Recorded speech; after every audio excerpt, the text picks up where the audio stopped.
Harvey Oswald and Jack Ruby met each other on a trip to Cuba to cut sugarcane weeks before the assassination.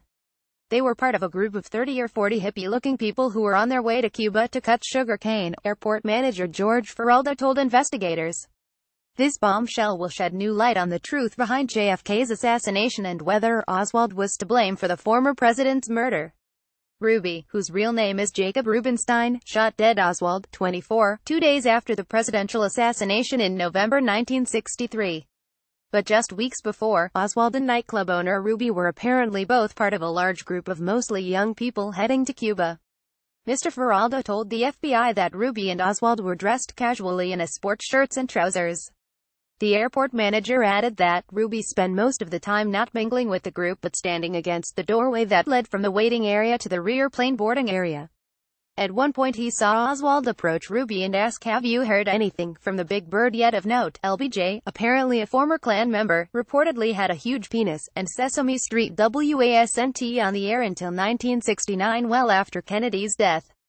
Download the JFK files here. https www.archives.gov files research release zip.zip https www.archives.gov files research release zip.zo1 https www.archives.gov files research release zip.zo2 https www.archives.gov files research release zip.zo3 https www.archives.gov files research release zip.zo4 https www.archives.gov files research release zip.zo5 https www.archives.gov files research release zip.zo6 https www.archives.gov files research release zip.zo7 https www.archives.gov files research release zip.zo8 https www.archives.gov files research release zip.zo9 https www.archives.gov files research release zip.z10 Follow on Twitter at 0.now section. Subscribe to our YouTube channel.